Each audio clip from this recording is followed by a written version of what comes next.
Apa barisane demit apa piye? Mandang aja ngeplaki kancane to ya senengke ya seneng ning kok ngeplaki kancane. Mangke Lampung foto kali kula nggih. Mbak yang pakai baju jilbab itu walah ngantek Assalamualaikum warahmatullahi wabarakatuh. Hadratin Nabiyil Mustafa Sayyidina wa Maulana Muhammadin sallallahu alaihi wasallam wa alihi wa azwajihi wa ashabihi wa auladihi wa dzurriyyatihi ya Jibril ya Mikail ya Israfil ya Israil wa qul malaikatis samawati wal ardh wan nuril hidayati la syafa'ati la syamil qudus ya bina adam wa umina wa alaihi salam. Nabi Ilyas, Nabi Khidir, Nabi Ibrahim, Nabi Sulaiman, Nabi Yusuf, Nabi Dawud alaihi salam. Summa ila hadratis Sayyidina Abu Bakar, Sayyidina Umar, Sayyidina Utsman, Sayyidina Ali karamallahu wajhah. Lahir Qudusi Sultanul Auliya Syekh Abdul Qadir Jilani radhiyallahu an fil Baghdadil Ulama Sultanul Auliya Allahu akhiruz zaman wa kullu wali Allah alani jabu alani qada wa alai dzikrah wa auliya sholihin wal ghaswal maghrifatu bilah wa ahlul jihad fi sabilillah. Sunillah Qudusi Simbah Wali Songo Hadratus Syekh Simbah Haji Muhammad Nur Ghazali, Hadratus Syekh Simbah Haji Hasyim Asy'ari, Hadratus Syekh Simbah Haji Abdul Wahab Hasbullah. Ila Qudusi Simbah Kiai Tarum, Simbah Kiai Joko, Simbah Kiai Ahmad Taulan, Sultan Agung Hanyokrokusumo Kanjeng Panembahan Senopati Ngalogo Sri Haji Jayabaya Mbah Wali Ageng Makukuwan Jajabal Sumbing, Sultan Agung Hanyokrokusumo Kanjeng Panembahan Senopati Ngalogo Sri Haji Jayabaya Gusti Adipati Arya Mangkunegara Setunggal Panembahan Raden Ayu Cakrawati Suryatiningrat Pakubono Setunggal ngantos 12, Pakubono Hamengkubono Setunggal ngantos 9. Jami'il ahlil kubur minal muslimina wal muslimat wal mu'minina wal mu'minat bi barakatillahumul Fatihah. A'udzu billahi minasyaitonir rajim. Bismillahirrahmanirrahim. Alhamdulillahirabbil alamin arrahmanir rahim maliki yaumiddin. Iyyaka na'budu wa iyyaka nasta'in ihdinas siratal mustaqim siratal ladzina an'amta 'alaihim ghairil maghdubi 'alaihim waladdallin. Amin. Alhamdulillah wa syukurillah ala nikmatillah wa sahbihi wa mawallah la hawla wa la quwwata illa billahil aliyyil azim. Asyhadu an la ilaha illallah wa asyhadu anna Muhammadan abduhu wa rasuluh la nabiyya ba'dah. Raditu billahi rabba wa bil islami dina wa bil Muhammadin nabiyya wa rasulah wa al-Qur'ana hakama wa al-Qur'ana imama. Rabbi zidna ilman nafi'an wa amalan mutaqabbalan yahdillahu ma yasha'u bi idnihi illa siratal mustaqim. Wa ala alihi amma ba'd.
tikaning tias ing reh kamardikan nugroho miwah suh wilasaning dat kang marbudeng rat. Mugia tansah kajiwa kasarira tumedhak tumanduk wonten ngarsa jenengandika sadaya paraden sagunging para rawuh kakung Sumawana putri ingkang tansah teteken lan pepayung putu rahayu. Nuwun wonten pangarsanipun sepuh bini sepuh minggahipun aji sepuh ingkang lebda ingkang weruh. Monggo sareng-sareng milad utawi Maulid Nabi niki mengeti kelairanipun wiyosanipun Kanjeng Nabi. Kathah probiya, kathah ragat, tenaga bondo arta kagem mensukseskan acara Maulid Nabi pun boten sah samar. Man adoma maulidin Nabi sallallahu alaihi wasallam la yakhruju minad dunya illa bil iman. Sing sok sapa wonge mulyakaken ngegungaken wiyosanipun Kanjeng Nabi sok lunga saka donya utawa seda wong sing gelem mulyake laire Kanjeng Nabi sedane benjang seda ingkang tuhu yektos beto iman. Allahumma mantep mawon. Wong kula panjenengan nggih nderek tuntunanipun, nderek sunah-sunahipun, nderek syariatipun agami ing sedya ing pengangkah kula jenengan kersane benjang pikantuk syafaat. Kula jenengan mengeti Maulid Nabi niki men ora lali marang sangkan paraning dumadi, aku iki sapa, urip nang kebon agung kon apa, sesuk bali nanggone sapa, sing digawa kuwi apa? Ora liya mung iman Islam dhateng Gusti Allah. Dengan memperingati Maulid Nabi niki kula penyan sami njur saged nggagas jebule kula nampa jenengan nampa agami Islam niku boten langsung saking Kanjeng Nabi, lewat lantaran ning patokanipun nggih iman dhateng Allah, iman dhateng Kanjeng. Kul in kuntum tuhibbunallaha fattabi'uni yuhibbukumullah. Lho nek iman dhateng Allah nggih kedah iman dhateng Kanjeng Nabi. Sing sok sapa wong iman nang Allah kok mboten iman dhateng Kanjeng Nabi niki imane ditolak utawa ora ditampa. Wa ma arsalnaka rahmatan lil alamin. Kanjeng Nabi diutus ing donya niku mbeta rahmat, kasih dan sayang. Mulanipun dengan Maulid Nabi niki ngenggar-enggar sarira metani rasane dhewe tekan endi kula jenengan lih selalu ngenget-enget, lih selalu mahabbah dhateng Kanjeng. Carane pun pripun wong tresna dhateng Kanjeng Nabi, carane pripun wong manut dhateng Kanjeng Nabi nggih sedina sewengi ora pegat nggih nyomaos sholawat werni-werni nggih Bu. Oh, nariyah, tibil kulub, nurudat, sholawat Jibril werna-werna niku namung sarana kanggo napa tresna asih dhateng Kanjeng. Nek Kanjeng Nabi niku wis dijamin mlebet swarga. Dadi akeh lih maca sholawat kaya dene gelas utawa bak wis kebak diisi terus akhirnya bak niku mlubere ning awake dhewe. Allahumma yes, mari sehat panjang yuswa. Alhamdulillah. Ngapunten nggih Bu, kahanane kaya ngeten ndak apa-apa nggih. Penting yakin Allah niku samiun basirun midanget mirsani. Allahumma. Nah niki pun delok engkas kali tingkas nggih. Wong sedelok mawon mung liwat niki kok. Liwat ngabari. Sallu ala Nabi Muhammad. Dipun ceriyosaken Kanjeng Nabi niku lahir kalih dasa April 571 Masehi. Bakda subuh dinane Senin. Enten sing mastani 12 Rabiul Awal taune taun gajah. Keranten Kanjeng Nabi badhe lahir niku mboten lahire kaya kula jenengan Bu. Benten nek kula jenengan badhe enten sing lahiran paling sing dadi seksi pertama bapak ibune mara kuwe nembe garwane. Nek Kanjeng Nabi badhe miyos jagat niki nyekseni. Enten enten cerios api abadi sesembahan kaum Majusi. Api niku geni niku disembah. Wong kafir ku Quraisy niku disembah. Ora tahu mati Bu, geni niku mbok udan, mbok angin, mbok esuk, mbok sore, mbok awan niku urip terus. Ning mandang Kanjeng Nabi badhe lahir geni niku saknalika mati. Gereja Buhairah istana Kaisariat ing mriku teng Persia mriku runtuh bangkone ngantos 14, runtuh dadi siji. Berhala-berhala sesembahan kaum kafir ujug-ujug mak bedunduk tiba mabruk ajur lumpur ora tanpa sisa niki dayane mijilipun Kanjeng. Bahkan dipun kisahaken dipun riwayataken wonten kitab karanganipun Syekh An-Nawawi Al-Bantani, Kanjeng Nabi niku laire mboten medal dalanipun ingkang ibu. Maksudipun mboten lewat farji utawi kemaluan nggih nek cara dhewe. Mboten lewat niku Bu. Banjur lewat endi Pak Kiai wong menungso kok njur lewat endi sak nginggilipun farji sak ngandhapipun puser. Nek cara wong sakniki ya sesar. Nggih. Niku Kanjeng nek dhewe lak cetha kakang kawah adi-ari sedulur papat kalimo pancer sanes pertapan benten panggenan ingkang lair sareng sedinten saking marga Ina. Marga ki dalan, Ina ki hina. Nek kula jenengan lewat marga Ina. Nek Kanjeng Nabi mboten wong manusia paling muli. Bahkan donya niki ora ana sing madani, lukisane ora ana, gambare nggih mboten. Bahkan enten tiyang kok etok-etok gambar pasuryane Kanjeng Nabi, jelas niki napa dadi perkara gede. Tidak boleh Kanjeng Nabi digambarke karena dunia ini tidak ada yang menyamai. Ngoten nggih. Nah niki Kanjeng Nabi lahiripun tanggal 12 Rabiul Ngawal tahun gajah. Kok iso diarani tahun gajah ki sebabe apa lah ngoten nggih.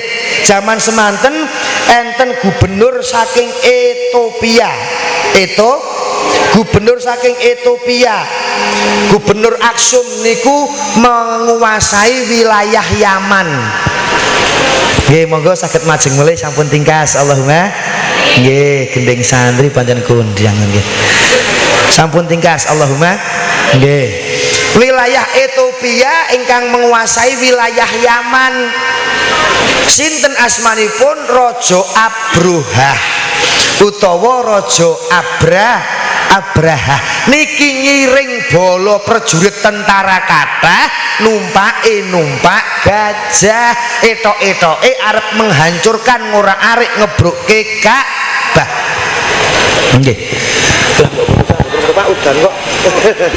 Nggih. Assalamualaikum. Nggih. Pun alhamdulillah tingkas Ibu. Nggih, saged majeng mboten napa ning kadung teles kok Bu nggih. Nggih. Nek biasa jumeneng mboten napa-napa nggih, mangke nek rada kesel nggih beto lemek nggih. Aja minggah mriki mboten napa. Nggih, udan langit mendung mentiung, udan deres. Udan deres tanpa payung. Aja ngenes, aja bingung Ndek Mbah Kiai, insyaallah selamat dunia akhirat. Allahumma nggih sehat panjang usia nggih berkah. Mugi-mugi lek tindak tanah suci ya Pak. Nggih. Amin. Nggih. Oh ngadangi. Oh nggih, pinggirke mawon Pak. Nggih. Nggih. Sembah nuwun nggih. Ajeng pirsa kula niku nggih calon penghuni surga. Nggih. Sampai ajal menjemputku suci kamu menyayangku, engkau tulang rusukku. Assalamualaikum. Geger kabeh dadi seksi Raja Abrohah niki arep menghancurkan Ka'bah. Karepe wilayah Ka'bah niku arep didadekake wilayah kaum Yahudi. Nggih, monggo kalih pados papan pandelian piyambak-piyambak. Nggih. Ning saking keparengipun Gusti ingkang Maha Kawasa, la wong Ka'bah ki minangka kiblate wong muslim kok arep diorak. arik kocap saknalika Gusti Kang Maha Kawasa mboten narimaaken yen to Raja Abruhah badhe ngora arik Ka'bah. Ing nalika semana Gusti Kang Akarya Kang anyipta jagat nggih Allah taala sami perintah dateng peksi-peksi ababil kinen mandhap wonten ing jurange kasengsaran neraka jahanam samya mundhut krikil cilik-cilik kang panas mangalat-alat latulir kadya kabeta kaubengaken wonten ing sakiwa tengene Ka'bah watu krikil neraka jahanam kabucal wonten ing lingkungan Ka'bah ing saknalika tentara kathah kang numpak gajah Raja Abruhah mati glasah.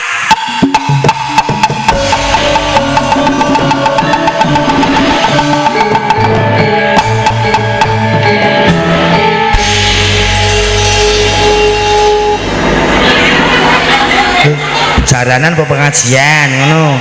Wong lek sampun pireng Mbah Yai to? Nggih seni kanggo keseimbangan agama kok nggih. Ngenjing lak jate. Kapan ngenjing nggih? Ah ngenjing sekar Mbah topeng ireng nggih. Lah yo didelok ki Bu. Wah, do tindak rene. Do tindak niku yo kesenian yo hiburan to. Pun. Monggo. Ingkang baken kula panjenengan tetep mengedepankan kerukunan.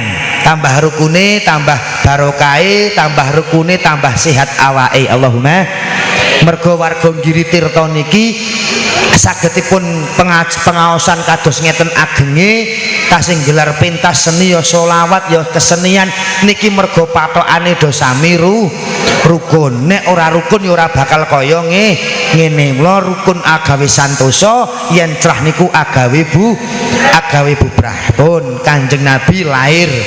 Lajeng lairipun Kanjeng Nabi boten kados kula panjenengan sami awit niki manusia paling sempurna wadaatil habibah sallallahu alaihi wasallam sajidan sakiron hamidan ka'annahul badru fitamami. Kanjeng Nabi lairipun langsung dalam keadaan sujud. Nggih, nggih kalih mepet monggo. Nggih. Kanjeng Nabi lairipun dengan keadaan sujud niku Kanjeng Nabi mula kula panjenengan sami katugasaken Allah sebagai manusia khalifah ken sami tunduk patuh dateng Gusti Allah. Nggih janipun Allah niku disembah ya Allah, ora disembah ya tetep Gusti Allah. Allah disembah ora bathi, Gusti Allah disembah ya ora rugi. Ingkang rugi kula panjenengan sami wong urip ana sing nguripake, rezeki ana sing maringi mung kantun nindakake darmaning urip, kelumrahaning urip, wayah ibadah tetep aktif ibadah, wayahipun nyambut damel pados pangupa jiwa ya aja ninggalke kewajiban. Nggih oleh napa oleh rezekine oleh akhirate kok mburu donya mawon ya iman-iman makin ndak ora kecekel akhirate. Nggih Bu nggih oleh kabeh udan terang Allahumma amin. Kang baken kula penyan sami maulid nabi menika dipun nikmati pun niati tenan leh hormat dateng Kanjeng Nabi syafaati li ahli kabair min ummati. Insyaallah kula jenengan sedaya niki benjang badhe pikantuk syafaat Allahumma ning aja pegat leh sami maosa lawat sak mardika panjenengan selawatipun arep sing cendhek arep sing dawa ya monggo. Ingkang baken aja ninggal selawat. Mula nek wong salat ki mesti maca selawat, nek wong maca selawat gurung mesti bab urung wektune. Nek pun wektune asar ya tetep asar. Allahumma alhamdulillah. Kanjeng Nabi lairipun sujud mula tresna riyin Bu dateng Kanjeng Nabi.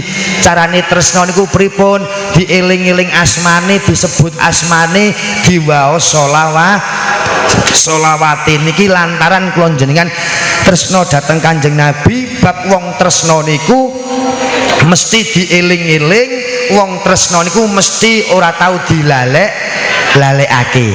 Contone panjenengan tresna kalih garwa, tresna kalih bapak tiap dina dieling-eling tresno karo anak tiap dina didongakake sami. Mula nek pengin petuk karo date ya kudu ngeling-eling asmane. Umpami wingi-wingi nembe krungu kabar ajeng pengaosan teng Giri Tirta sing ngaji wong Limbangan lak dieling-eling jenenge kae mandang jenenge wis dieling-eling terus nyatane sakniki saged ketemu. Logikane ngoten niku nggih.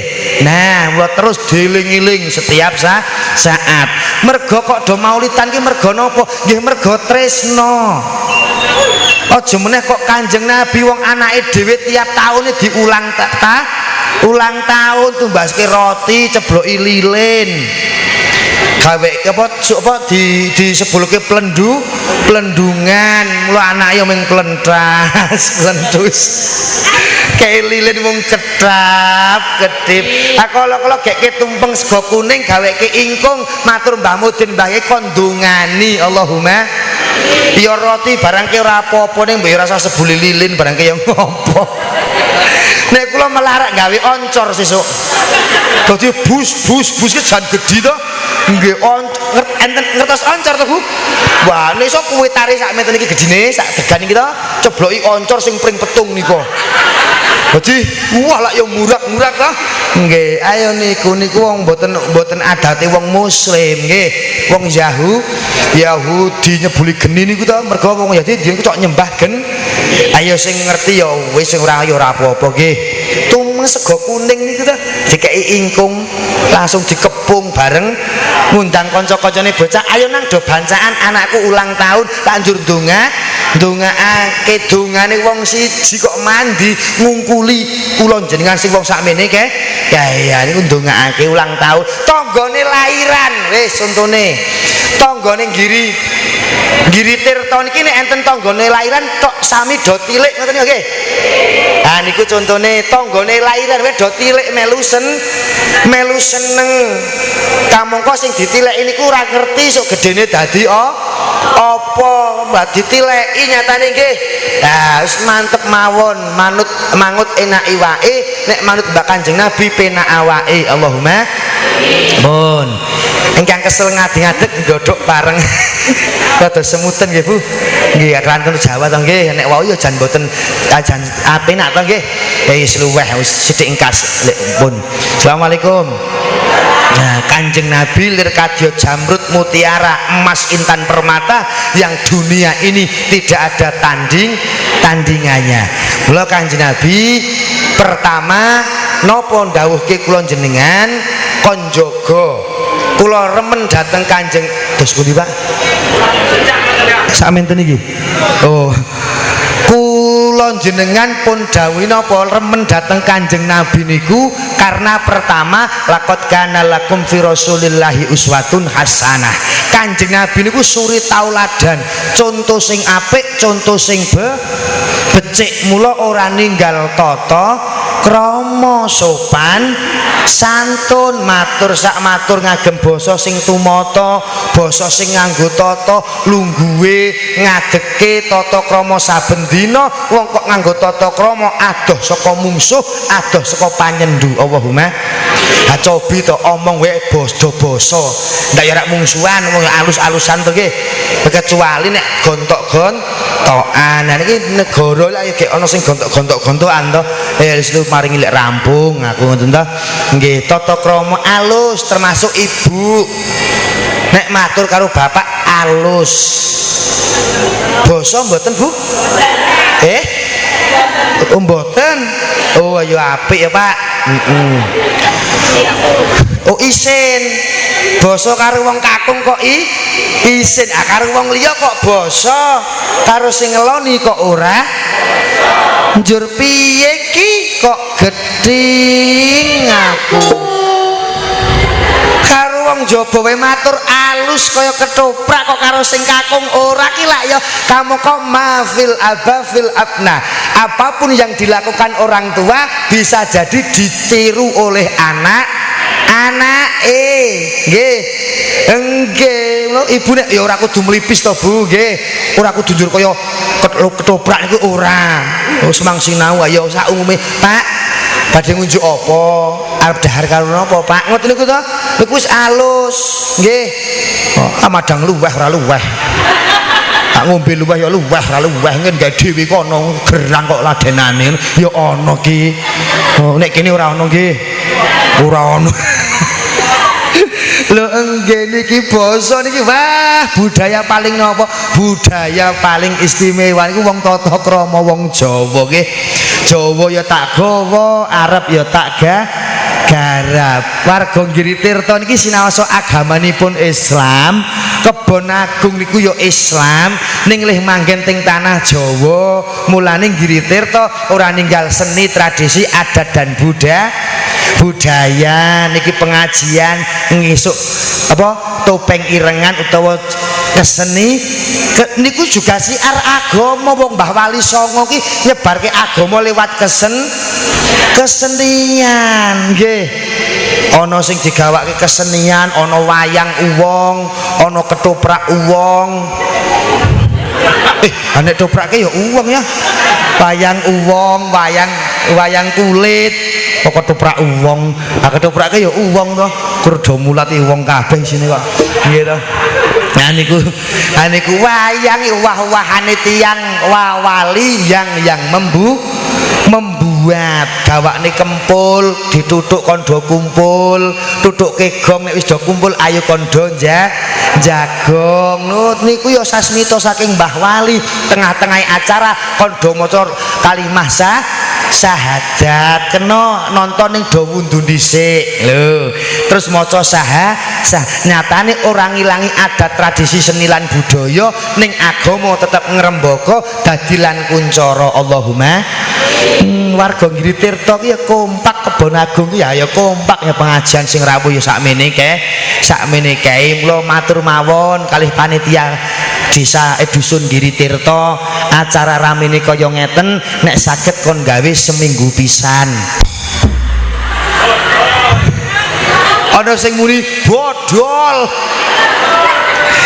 seneng ki ya seneng ning ya aja nemen iya ndelok-ndelok nggih Bu kok ngene kok seminggu pisan ya sitabang suwi-suwi ya ana kalane setahun pisan utawi kaping nek maulid niku jane ora mung bulan mulut ajeng berjanji niku ora kudu teng wulan ajeng tiap malam Senin ajeng seminggu pisan sesasi pisan boleh-boleh saja wong niku napa ngegung-ngegungake asmanipun Kanjeng Nabi sing benjang badhe maringi tata krama riyin sopan santun niku Kanjeng innama buistuli utami mama karimal akhlak Kanjeng Nabi diutus ting donya niku ora kok nyempurnakake agama riyin ning nyempurnakan akhlaknya manusia pinter olah sugih olah bagus olah nek kelakuane sulaya sedaya nderek sulaya mula tata krama anak matur karo wong tuwa ora kudu basa mlipis ning semune ngajeni anak niku fotokopine tiyang sepuh sallallahu alaihi Nabi Muhammad tiap 8 pisan Giritirta nggih pengaosan kalih Mbah Yai Abah Yai Haji Agus Muqaddas Mudasor sok selapanan nggih wis pokoke terus sing penting do sregep anggonipun do sami ngaos kok ngaji gek diterangke entes wae kok wis lali to sing penting do tindak ngaji ra apa-apa nggih ngaji dandani rasa dandani ati mergo wong ki kok ora gelem ngaji tak njur ora ngaji ora kudu Al-Qur'an tok ya ngaji tata krama ngaji pertanian ngaji kaya macam-macam nggih kanggo ngilmu sing penting nggih al ilmu bila amalin kasajarin bila samarin ini nek duwe ngilmu kok ora lakoni ya kaya wit-witan sing ra metu woh-wohane paling ketok dobong lebokke sekedhik ngaos lebokke ati nginjing dilam ora kok wes-wes bablas mlebu tengen metu kuping kiwa siti olah niki sing diarani ngilmu sing manfaat selawat men oleh nikmat oleh sing ibu-ibu remen ingkang dawa napa cendak dawa sing mriko dawa napa cendak dawa nek pancen seneng dawa cobi makin dalu maos selawat nariyah ngertos ping 4444 jare seneng dawa maksudnya dawa cendak niku selawate niku lho Bu nggih ya nek cara kula Giri Tirta ki ya cekak-cekak mawon ning men iso nek jenengan sakniki tiap bengi 4444 nek pancen kondang wah peng-pengan nggih nek ora iso seminggu maca terus leren sesuk ora maca cukup sallallahu ala Muhammad bar salat ping 1000 kakean 313 sithik mawon nggih ping 33 mawon nggih jeh muni akeh ya ping 7 mawon nek ping 7 kok isih kakean nggih monggo kula tri manggen teng isor wit jerakah wong seneng kok gak mau berjuang nggih po nggih al istiqomah khairun min alfi karomah satu istiqomah lebih bagus daripada 1000 karomah istiqomah itu dimaknani ajek continue terus dikit demi sedikit lama-lama menjadi kredit apa bukit Allahumma mriki ndak ya ana kredit iya ana wong ndek utang ya ora apa-apa wong utang niku ya mari semangat leh nyambut gawe karepe leh nyambut gawe rak santai-santai kelingan sesuk setoran nah kita njur nyambut gawe njur ten ane ya niku nek utang duit leh nyarutang ya duit aja utang duit kok nyarutang insya Allah sing dutangi ya klenger gitu nggih duit doa usaha iman dan ya usaha ya berdoa ping kalih kok remen kalih Kanjeng Nabi mergo napa Subhanalladzi asra bi abdihi lailan minal masjidil harami ilal masjidil aqsa Kanjeng Nabi nek ning donya lak paling titel paling dhuwur ya SH SPD profesor doktor insinyur nggih ning nek Kanjeng Nabi lebih dari niku wong leh sekolah wae tekan langit pitu nalika ana kejadian Isra wal Mi'raj ora peng-pengan pripun wong menungso manusia kok iso tekan langit bahkan zaman sewau enten sing boten percaya ning nek wong iman mesti percaya malaikat nggih dereng pirsa Allah nggih dereng pirsa siksa kubur nggih urung ngerti ning nek wong iman mesti yakin Allahumma nggih dados enten tiyang boten pitados Pak wong kafir niku matur Kanjeng Nabi hei Muhammad nggih pripun Pak aku mambengi krungu kabar jare kowe munggah tekan langit sapitu apa iya nggih numpak apa buruk saderenge subuh pun mandhap dugi dalem melih jajal saiki sikilmu dangkat Kanjeng Nabi manut diangkat ngeten setunggal sing tengen wis dangkat sing kiwa saiki dangkat nggih mboten saged nek kula angkat kula nggih dawah hayonine kok wani-wani tekan langit sapitu ngono ya ngono ning aja nek mboten pitados mang tanglet Sayyidina Ali Ali pripun aku krungu kabar Muhammad munggah tekan langit sapitu mambengi sing diarani Isra wal Mi'raj ning mau petuk takon ngangkat sikile loro bareng kok muni ora iso ndak tiba lho ngono kok wani-wani tekan langit sapitu Muhammad ki majnun naudzubillah min ngunekke Kanjeng Nabi niku ora patek wah kalih Sayyidina Ali mboten disauri Bu langsung loloske pedang pencelok gulune jeleng bar mergo napa wong ora iman kapak-kapakno tetep ora iman ngoten nggih iman kula yakin percaya nek Quran kejadian rumiyin wingi nang kono kae ana Honda kepleset terus kejadian orangnya meninggal umpamane ditulis tanggal sekian ting mriko nika nggone bulan ini jam semene dilebokke koran tek tek tek tek dadi berita ning nek Al-Qur'an ditulis rumiyin sesuk bakal tak wangsuli melih sing percaya ora percaya ya ora apa-apa nggih wong agama Islam kula ora meksa to Bu ajeng ibadah ya kuno ora ya kuno mergo napa itu hak asasi ning ngalahno nek gelem dieling-elingaken ngeten nggih nggih pun ayo bareng-bareng ibadah sak murwate sak mampune syukur-syukur do gelem tindak ngaos men tambah ziyadatul khair tambah kebagusane tambah ngilmune alhamdulillah.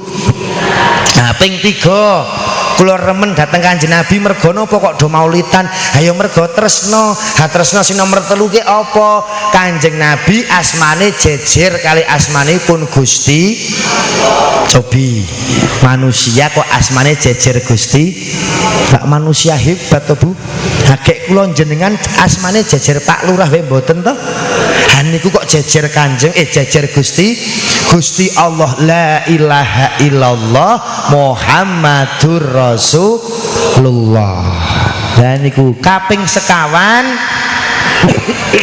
Kanjeng Nabi benjang badhe maringi syafaat sing kaping gangsal tresno dateng Kanjeng Nabi mergo Kanjeng Nabi kagungan mukjizat sing bakal nyelametke umat sing sedina sewengi dilakoni 17 rakaat niku jenenge salat nggih salat niku lir kadya ngarep omah ki ana kedunge ngarep omah ana kedunge sedina ping 5 nyemplung kedung lak awake resik lir kadya digambarke ngoten niku kali Kanjeng Nabi pramila ing maulid menika monggo tasih niki ndak ampun meh tanggal sepuh maulid meh tanggal lek kait napa iki lek bodho mulut nggih mulut bodho mulut biasane nek mulut bodho mulut cok kondangan pirang ayo rezekine paringi tambah barokah kondangan ya kena nggih nek tak kondangan ayo riku karo tanggane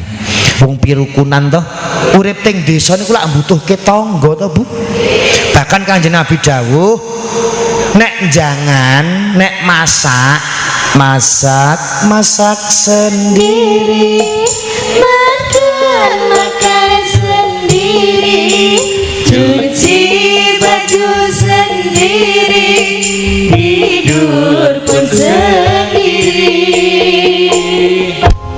lak jelas angka 1 to kuwi madang dhewe masak dhewe pancen rung duwe gandengan kok agek truk we gandengan mosok aku ora gandengan mbok yo golekke gandengan piye to si injis nggih lho nggih niku nek masak damel sayur nika to Bu nek saged dudohe napa ngetos dudoh nggih kuah nggih kuwahe utawa dudohe kon nambahi menawa tangga sebelah omah mboten masak ora ketung mung dudoh kon maringi tangga niku nek masak rendang kok mung dudohe iki mesaya mikir ya endah-endah tangga medhit masak rendang kok mengenai dudohe lek ampase klak tok nika to ayo masa tangga ki ya nek niku jek mending jek ana rasa-rasane bumbu apa bumbu rendang nek jangan sop kok mung dudohe tok ora cidukke banyu bak kuwi to to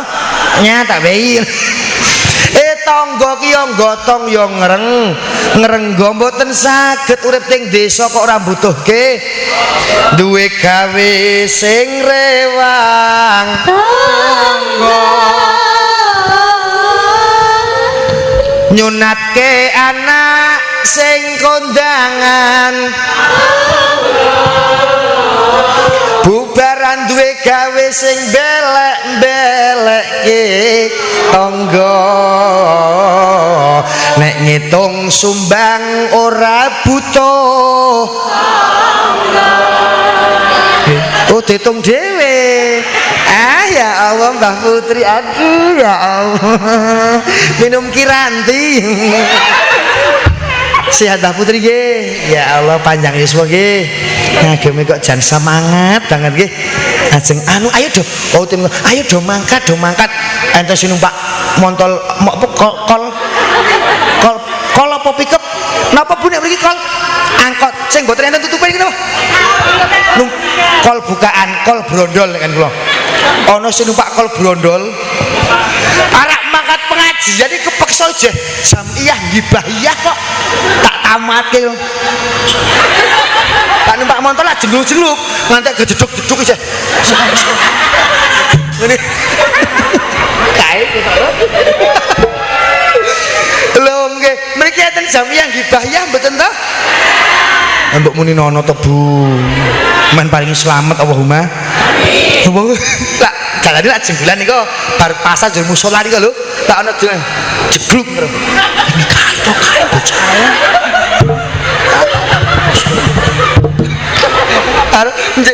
aku pas mandek ning musala luhuran kok wah kae jam ya nggih bahaya do teko aku niku ternyata seorang wanita itu istimewa banter salah wong kakung iku arijaluka wa muna ala nisa pemimpin ning nek kersa ndonga sing langsung nembus langit tanpa kaling-kalingan apa-apa niku seorang istri seorang ibu engkaulah wanita yang mulia derajatmu ditingkat dibanding ayah kau mengandung melahirkan mengandung lagi melahirkan lagi mengandung lagi melahirkan lagi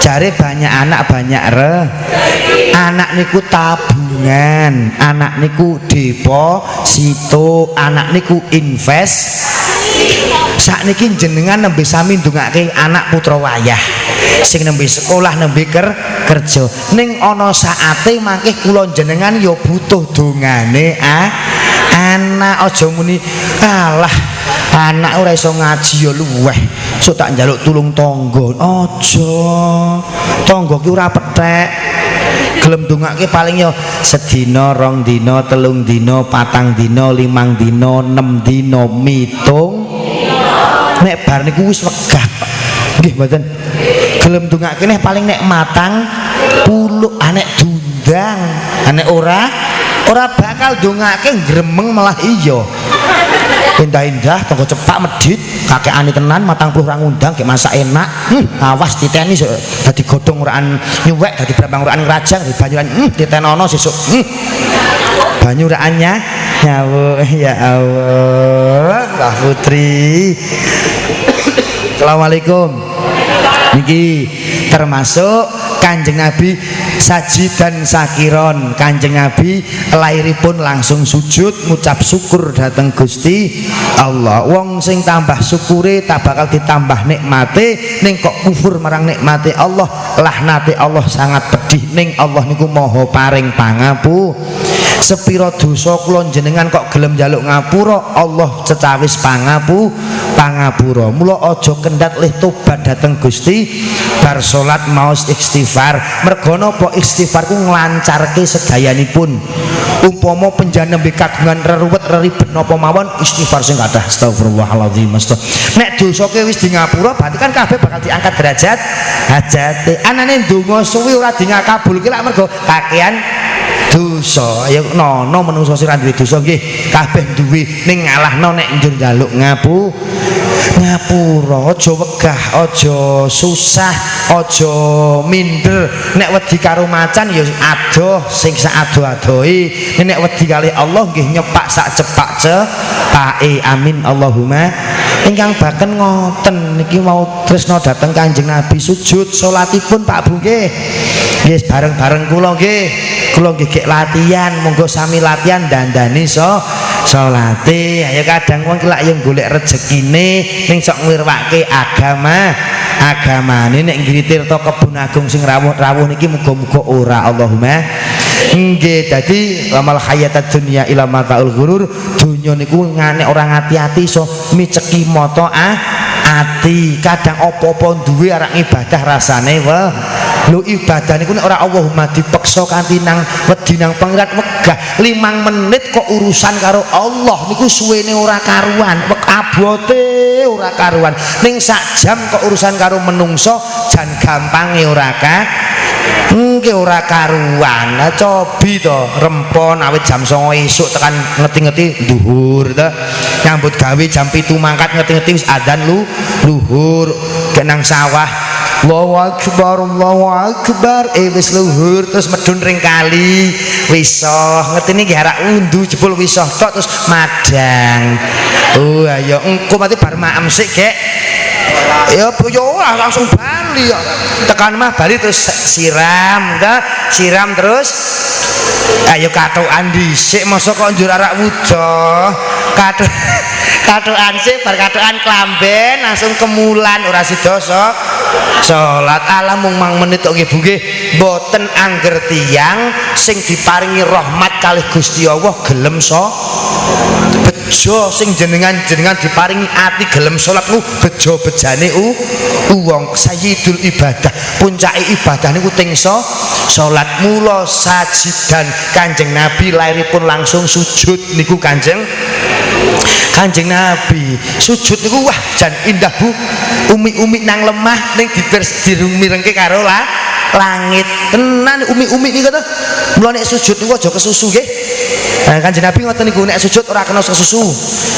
Nek wis rampung maca subhana rabbiyal a'la wa bihamdi niku mendel riyin terus atine nyuwun teng Gusti Allah. Ning nek teng griya, nek teng masjid lak dhewe makmum nggih. Ora iso rak suwe-suwe ketinggalan Pak Imam. Nggih, nggen kula ki ana lho Bu, salat wong salat kok makmume nang ngarep. Imame nang mburi. Jenazah nggih boten. Jenazah niku sing makmume nang ngarep kok, imame nang mburi kono. Nggih to? Wong mati. Wah, jan rasa crita wong mati Bu maring ngenes. Kula ki mlaku mriki akeh tanda panah lelayu, rumah duka, rumah singgah berduka, rumah duka warna-warna mlaku rene gitu mau. Aku takut deh. Lho enggak ae ora wedi kok ngopone wayahe nggih mangkat to. Ini muga-muga mangkat iki apa kuwi kok istiqomah napa husnul khotimah. Allahumma ibadahe nggih Bu nggih Pak. Kula nggih namung ngelingake nek kok dikersakake monggo ora ya ora apa-apa kita kan saling mengingatkan nggih. Allahu akbar terus tindak ngakune ahli sunnah wal jamaah kok salate nang omah ki njur piye wis salat dhewe nang omah apal apa doa-doane bacaan salat durung pate apal njur arak piye jajal kaya wong olahraga to. Beda nek niki masjid to. Warga Giri Tirta kan mriku niku Allahu akbar terus wudhu mangkat ora usah dadak takon kae iki sing andan ngarek mangkat kok semang takon sing andan sapa. Nek suarane apik mangkat, nek suarane elek ora mangkat. Kamu kok elek terus ki sing andan ora mangkat terus. Anggen kula Mbah Ngalimin jenengane wis sepuh ning sregepe ra karuan 5 wektu jek andan maesuk subuh kok kleru andane jajal. Are priye nggih wong sepuh kadang nak genteni sing nom ora gelem to Pak. Andane selawatan kler amli kot mati salaya ngateko ndang salat. Mandang niku to sabare adzan lah qobliyah subuh. Bar qobliyah subuh lak yo selawatan. Lak jamaah urung teko to nang musala ki. Ha kok disiarake ndak karo Mbah Ngalimin ki ndak. Para warga masyarakat kula le selawatan pun kesuwen. Monggo tak enteni lek teko ngono ki.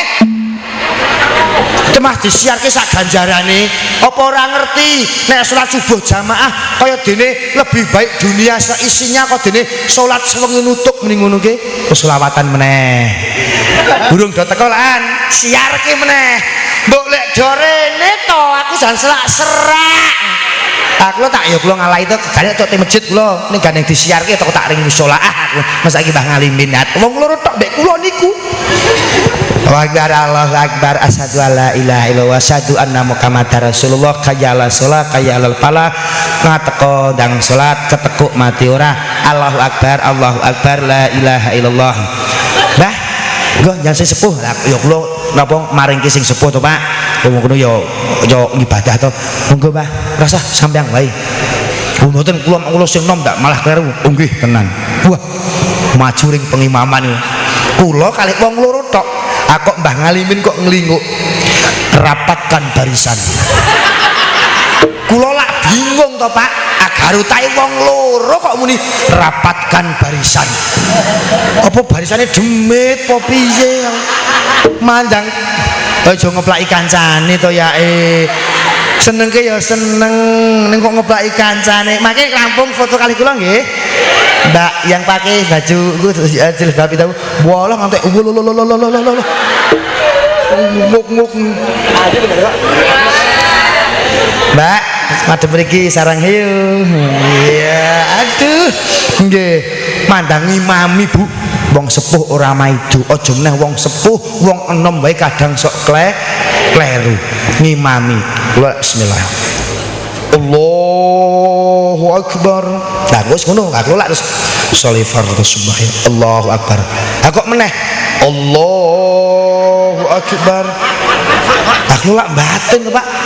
Iki subuh apa Idul Fitri aku yang Allah. Aku meneng Allahu Akbar. Nanti ping 4 aku lak tak batalke. Mbah, mundur. Ndi ana imam kok mamang rasa dimakmumi, golek sing ora mamang. Kanjeng Nabi ngoten kok mamang kok ngimami, gitu. Ngimami mamami aliyatos. Wis mulai ya benami. Assalamualaikum. Mundur, kula lak ngaten, Mbah. Nuwun sewu, nyuwun lillah kepareng njen ingkang wonten wingking. Iya nang, aku wis lola lali wae. Nang terus. Allahu Akbar. Cukup sekali. Bismillahirrahmanirrahim. Kok cukup sekali aku ya. Kula melu lali ya. Kiai yo ya lali ya. Oleh ulem pirang-pirang ya salate ngantek kleru tau. Ani menungso al insanu mahal khata wa. Menungso nggone salah nggone lali sing penting ora salah terus ora lali sembayang luhur. Napa? Maghrib. Allahu Akbar. Iyalah rukayatun ki ngulemi meneh. Gek sunat ya wis ngulemi ping pindho anak loro nyunatke ngulemi kabeh kok ngulemi meneh ngulemen apa to ki? Allah. Ora ngetok pura ya. Jan kekerepen ki ngentek-entekake. Sami Allah lim bungkus-bungkus 10.000 sing penting ketok timbang ora ngetok. Allah. Pandang rampungnya salat apa to Mak? Ayo maghrib to no. Aku ping 4. Agek rukuk kelingan kondangan nggon rukayatun. Lho setan niku pinter Pak. Goleki kontak Honda niku sak omah domyang kabeh mandang Allahu Akbar aluhur anu sembayang nang masjid. Subhanallah. Sami Allahu liman hamidah. Wallah. Nang sak to jebul kontake. Mau ke urung salat goleki ora ketemu. Tenan. Mandang lagu mandang wis gek salat kok. Oh, niku enten cerita mlih Pak. Nek mriki lak topeng ireng nggih Pak. Nek gen kula kuda lumping, enten gen kula nggih. Kuda lumping asmane grupe kuda lumping niku lak Mbah Yono jenengane niku Pak Yono. Pak Yono niku jebule wong mempunyai perjuangan, mempunyai sebuah penemuan hebat. Saiki digunakake wong sak donya. Tenan asline sing nemokke spion iki Pak Yono. Pak Yono bonceng Kang Kardi. Bondane urung ana spion, anggerak menggok Kang Kardi, spion, sepi Mas, menggok. Spion, sepi Pak, menggok. Njur dijenengi spion. Niku Pak Yono. Nek sing jenenge Ateng dadi dodokan WC sepi teng, sepi. Sapi teng. Assalamualaikum. Mbah Yono niku lak ketua kuda lumping to nek niki nggih ketua nggih Pak. Napa ketua seni nggih ketua nggih. Ketua seni. Mbah Yono niku tidak ting peken aku petuk wong Agustus wingi niku. Mbah Yono pripun Mas udah lumpinge nggih jenengan ndak tasih sok main wah malah laris wong Agustus lha muni ngono nek ngoten tak gawe Agustusan nek nanggap ndak saged wah saged mangke jam 4 tak tinggal sampean ya Mbah muni ngono sing wong ngene iku nggih tak tunggu jam 4 setengah 4 durung teko Mbah Yon anu wae sing wong ngene iku Mbah Yon wis sarungan wis lajeng asar niku jam 4 seprapat kok ora teko jam 4 Mbah Yon lah asar to Pak wong jam 4 gek sembayang gek rukuk ki tamune teko mula kadang nuwun sewu asalamualaikum kadang so enten kasus ibu-ibu gek salat ana tamu njur salate gugurke nemoni tamu sik enten mboten mulai sakniki tolong jangan dosa besar jenengan lebih baik napa kok gek sembahyang Bu asalamualaikum Dek Allahu Akbar kok dadi men ngerti nek gek lah wong gek salat ana tamu kok dibatalke so jenengan gek meditasi kalian Gusti Allah nek Allah jengkel jikok nyawane piye nggih nah niku Mbah Yono gek salat gek rukuk ngene iki sewu nggih Bu subhana rabbil azim wa bihamdi Mbah Yono asalamualaikum Mbah kula ingkang badhe nanggap jaran kepang Mbah asalamualaikum sami Allah liman hamidah enten Allah aku sholat kok nyauri tanggapan samarnya ilang jope ya itu werna-werna mula disunahke sadurunge sholat kan maos Fatihah terus kul a'udzu birabbi binas gitu men demit-demit ki men ora ganggu ora sembayang kok kula malah tau lali barang lah kapan-kapan wong lali kok nggih ora iso nganu napa ora iso disengaja kok nek salat asar niku 4 rakaat 2 rakaat duduk di antara 2 sujud tahiyat awal aku lek ngadeg wong lali jamaah kudune ngelingke subhan ning bareng ora ning niku pas kula sing ngelingke gentenan kok pirang-pirang sope subhanallah kula ngadeg sing sop nomor 2 subhanallah kula ndodok meneh sop sing 3 subhanallah kula ngadeg nak jengkel kula suwi-suwi bubar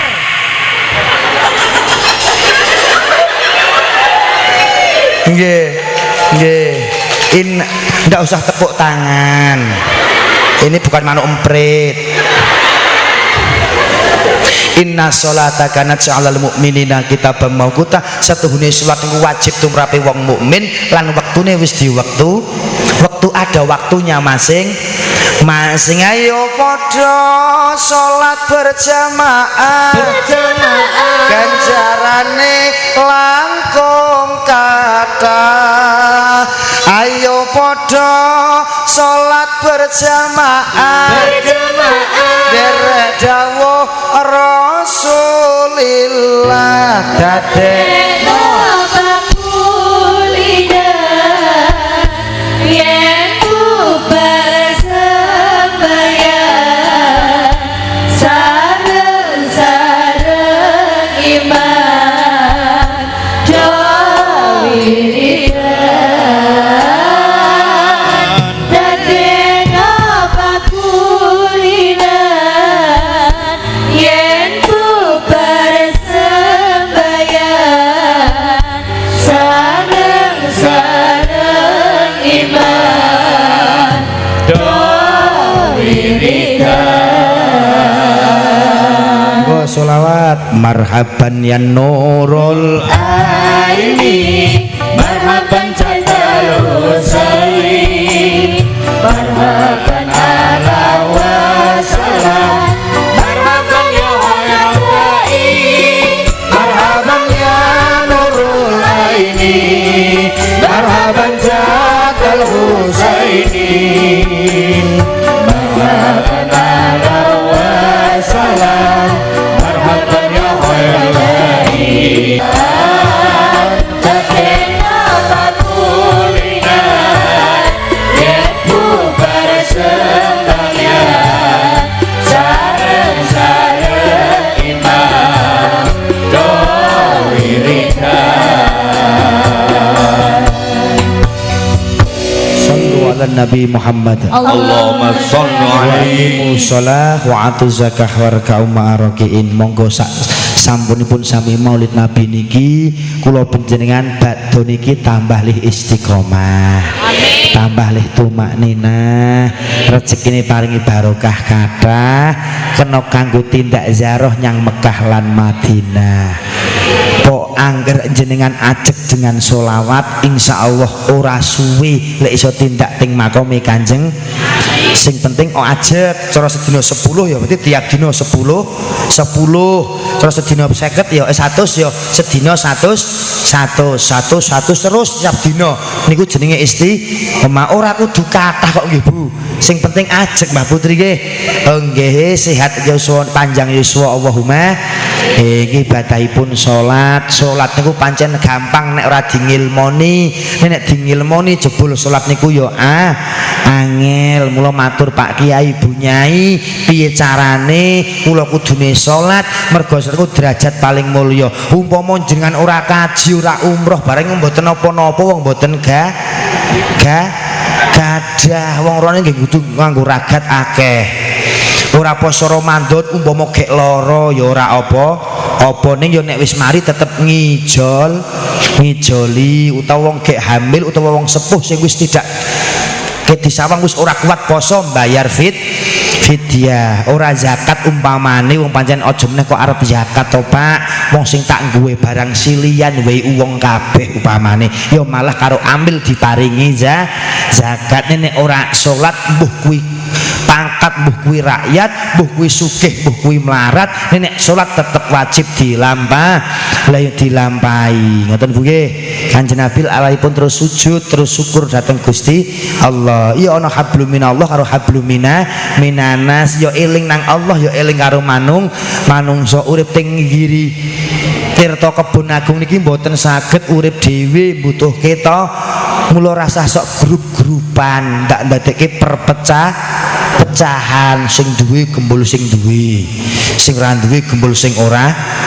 Teng ngarsane Allah niku ora kanggo inna akramakum indallahi atqakum. Wong sing banget takwa dateng Gusti, sing sugih kondangan gembul sing sugih numpaki Avanza. Mbak Yayu, Mbak Endang, Mbak Pawitri, Mbak Meti Dewi, Mbak Maya, wah numpaki Avanza.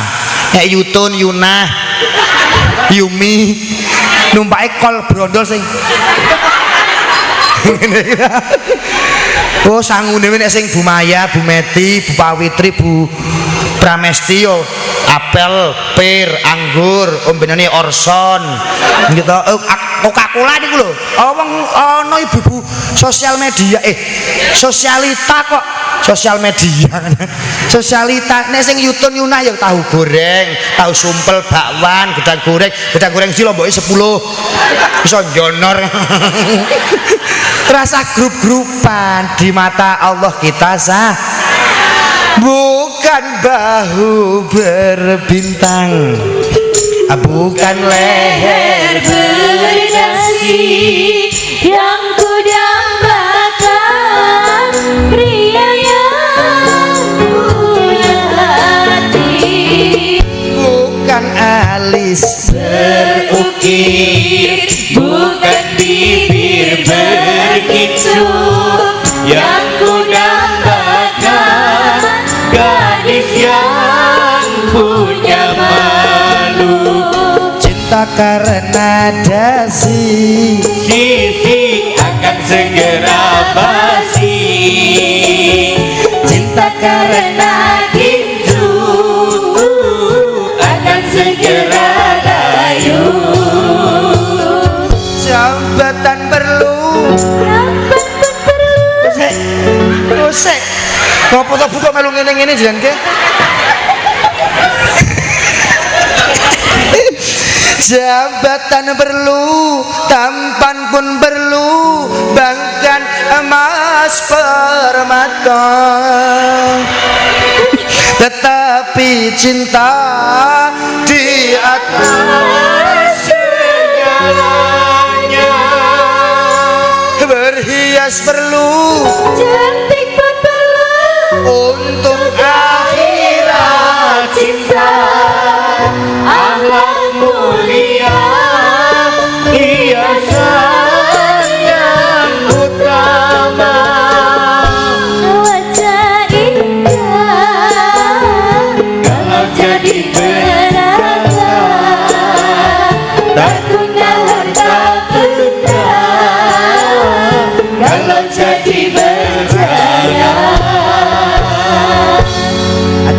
Ad-dunya masra'atul akhirah. Dunya niki minangka tandurane akhir.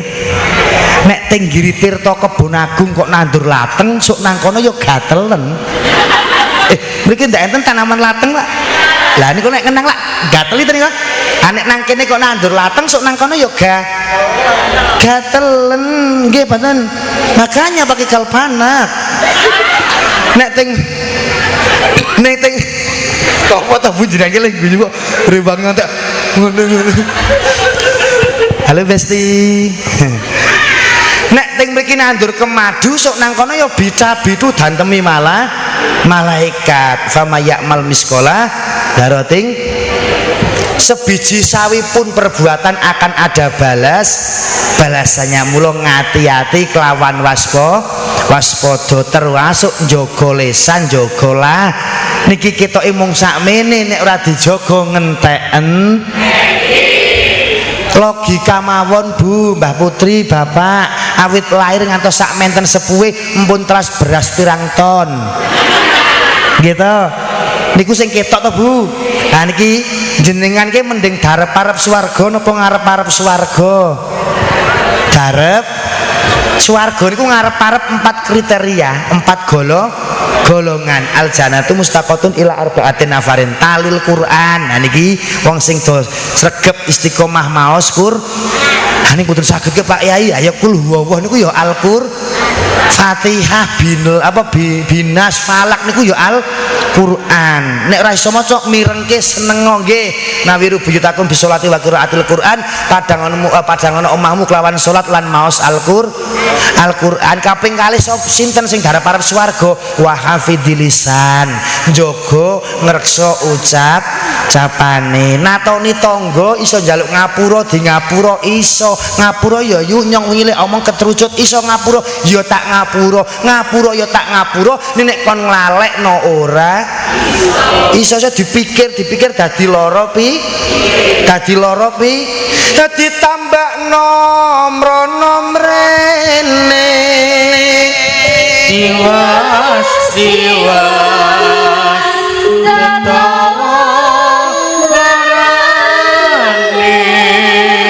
nanging tombo sejatine ora iya mung awake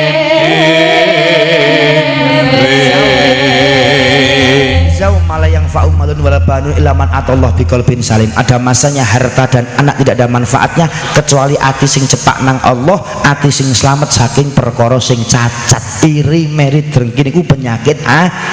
Jagalah hati, jangan kau nodai. Jagalah hati, lentera hidup.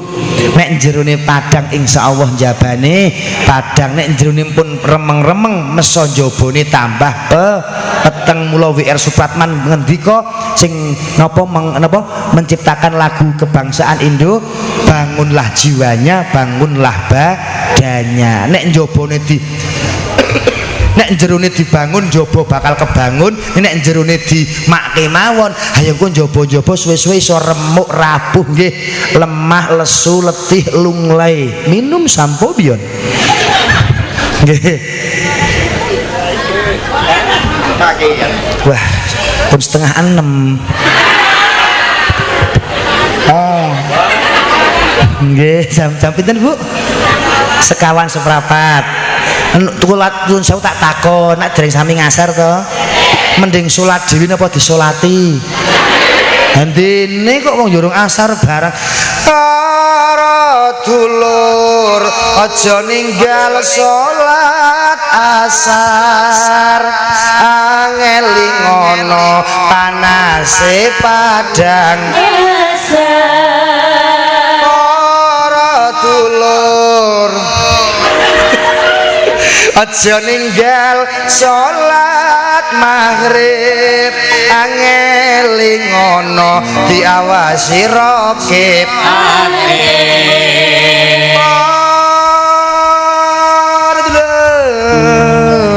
aja ninggal apa Mas? Aja ninggal salat isya, angeling ana men kubure ora sesat. Para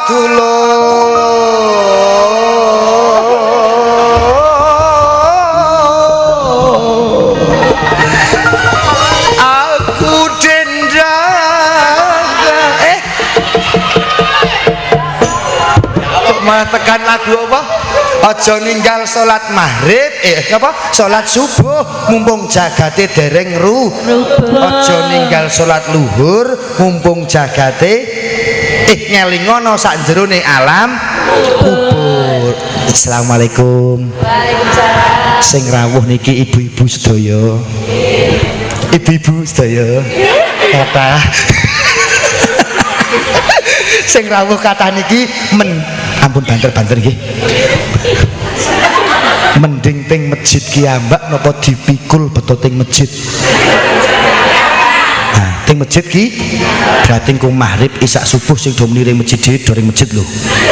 Nek ngantek ora pikul tenan karo Pak Mudin.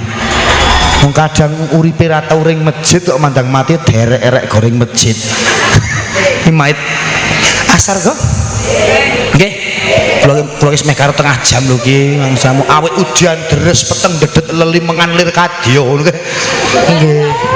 Iki bahkan sami salat ngasar nggih. Ngasar. Nggih, ayo nang toto-toto didongani tolak balak muga-muga warga dusun Giri Tirta Kebon Agung niki pinrengan tebih saking balak lan bilahi. Dusun niki tentrem ayem, baldatun thayyibatun warabun ghafur, kemurahan rezeki ingkang berkah melimpah kathah kena kanggo sangung ibadah rupane Mekah lan Madinah. Allahumma nek tak dongane dereng ampun kundur sik nggih. Iki tak ngidung Jawa sik men para pepunden sama nyekseni nggih para leluhur. Hung wilahe ngawi gena mastuna masidam sekaring bawana langgeng. Ngata Bagama nyaya jada palawa sata Dakaraja Naha. Gusti pun barokahi, pun berkahi, pun udaneni hajatipun warga Giri Tirta Kebon Agung Ginya Sama nderekaken wiyosan aji mengeti wiyosanipun Gusti Rasul.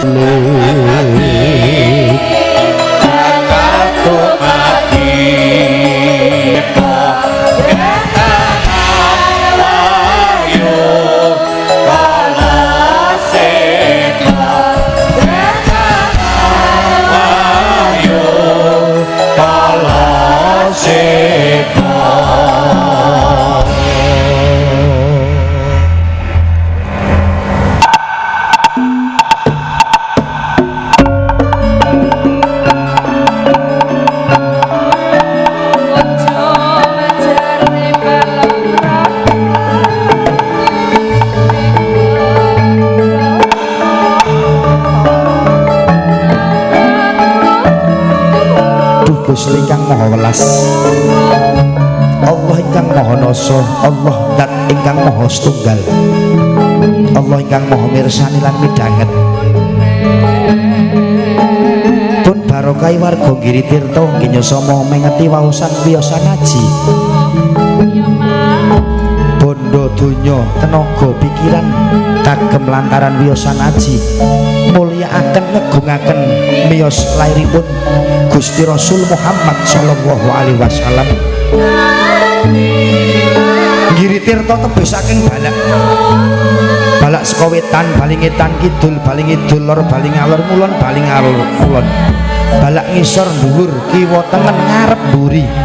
Boten tumama wonten ing Giri Tirta Kebon Agung sak kiwa tengenipun satemah ingkang sumrawuh pinaros sehat waras panjang yuswa duriyah solih solihah keluarga mawaddah warahmah betul sakinah slamet donya kubur akhirat ingkang sumrawuh pinaringan duriyah ingkang solih solihah tambah berkah barokah ing rejeki sehat waras panjang yuswa ingkang nembe gerah enggal pinaringan jampilan mantun ingkang nembe nandang ribet enggal pinaringan uwal saking ribetipun tebih saking pangridu pangrencana balak sirna ora mara saking dayanipun warga Giri Tirta sami rukun manunggal bangun praja bangun desa satemah Giri Tirta Desa Kebon Agung kapanewon Bandungan kaleres nderek Kadipaten Magelang hadiring tias baldatun thayyibatun warabun ghafur.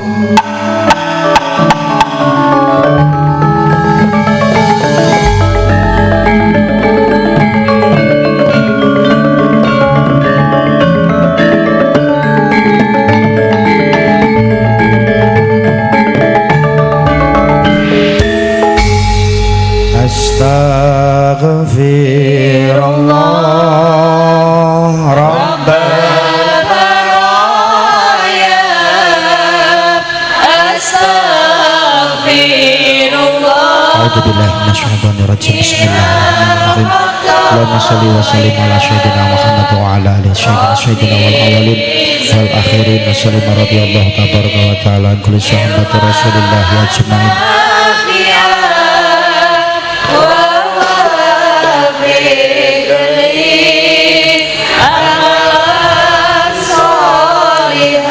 Alhamdulillahirabbil alamin hamdan syakirin hamdan na'imin hamdan mu'afin amma hafi mazidah ya rabbana lakal hamd kami yang bakili jalalika wajhika wa ala Allahumma hasil maqasidana wa maqasidana wa maqasidana Allahumma salli wa sallim Muhammadin salatan tumzina biha min jamil awali wa akhir taqdilna jami'al hajat wa tatahruna biha min jamil sayyad wa tarfa'una biha indaka ala darajat wa tubalighuna biha aqsal ghayat min jamil khairati fil hayati wa ba'dal mamat.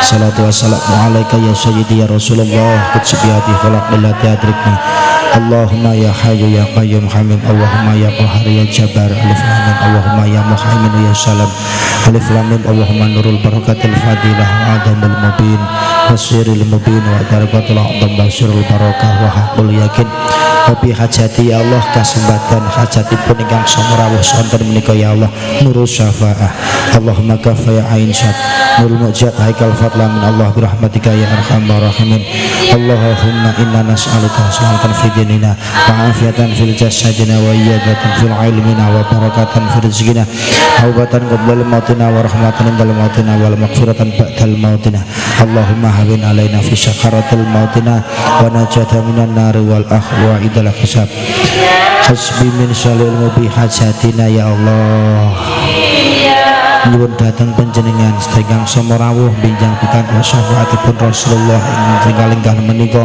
sami hormat dhateng wiyosanipun Kanjeng Nabi ya Allah ya Rahman ya Rahim Rabbana atina fid dunya hasanah wa fil akhirati hasanah wa qina adzabannar wa sallallahu alaihi wasallam Muhammad wa ala alihi washabihi wa barakallahu salam hadirin rabbil izzati amma yasifun salamun alal mursalin walhamdulillahi rabbil alamin. Saking para rawuh katen semanten kekirangan kalepatan estu nyuwun pangapunten kula sak kanca dene wonten leresipun yaktos pitedah saking Allah taala hadanallahu wa iyyakum wa alfa minkum ihdinas siratal mustaqim summa assalamu alaikum warahmatullahi wabarakatuh.